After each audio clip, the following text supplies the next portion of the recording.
the people of Gaza that are obviously not doing too well with the food. And I know Israel's going to help us with that in terms of distribution and also money.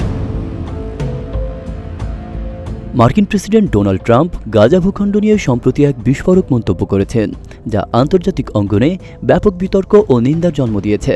তিনি বলেছেন, গাজার জনগণকে স্থায়ীভাবে অন্যত্র সরিয়ে দিয়ে অঞ্চলটি পুনর্গঠনের মাধ্যমে এক মধ্যপ্রাচ্যের রিভিয়েরা গড়ে তোলা সম্ভব। ট্রাম্পের দাবি অনুযায়ী যুদ্ধবিধ্বস্ত গাজায় লাখো মানুষের ধ্বংসস্তূপে বসবাসের কোনো যৌক্তিকতা নেই, বরং এই অঞ্চল থেকে ফিলিস্তিনিদের অন্যত্র যেতে উৎসাহিত করা উচিত, যাতে গাজায় আমেরিকান মালিকানাধীন অবকাঠামো, কর্মসংস্থান এবং বিনিয়োগের সুযোগ তৈরি করা যায়।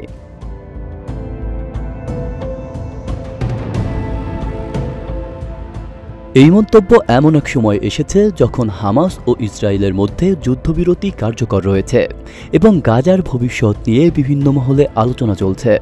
জাতিসংঘের হিসাব অনুযায়ী 15 মাসের সংঘাতে গাজার 2/3 ভবন ধ্বংস হয়েছে। বিশ্লেষকরা বলছেন, ট্রাম্পের এমন প্রস্তাব যুক্তরাষ্ট্রের দীর্ঘদিনের মধ্যপ্রাচ্য নীতির আমূল পরিবর্তনের ইঙ্গিত দেয়। এটি শুধু আন্তর্জাতিক আইনের পরিপন্থী নয়, বরং ইসরায়েল ও ফিলিস্তিনের দুটি রাষ্ট্র গঠনের যে দীর্ঘদিনের আন্তর্জাতিক ঐক্যমত, তাকেও হুমকির মুখে ফেলেছে।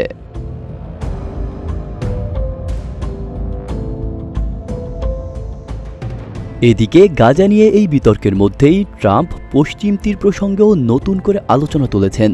তিনি জানিয়েছেন, পশ্চিম তীরের ওপর ইসরায়েলের সার্বভৌমত্ব স্বীকৃতি দেওয়ার বিষয়ে এখনও সিদ্ধান্ত নেননি, তবে 4 সপ্তাহের মধ্যে ঘোষণা দেবেন। এই বক্তব্যে ফিলিস্তিনিদের মধ্যে গভীর উদ্বেগ দেখা দিয়েছে, কারণ আন্তর্জাতিক আইনের চোখে অধিকৃত পশ্চিম তীরে ইসরায়েলের বসতি স্থাপন অবৈধ হলেও ইসরায়েল তা অস্বীকার করে আসছে।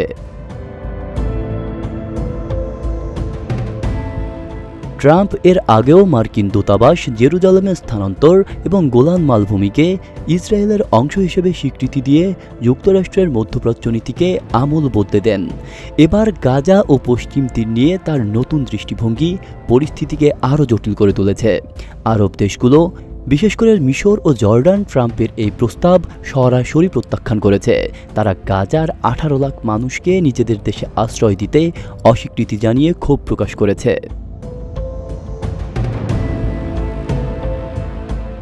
বিশ্লেষকরা বলছেন, এই প্রস্তাব বাস্তবায়নের জন্য বড় পরিসরে সামরিক হস্তক্ষেপ প্রয়োজন, যা ট্রাম্প নিজেই এড়িয়ে চলতে চেয়েছেন।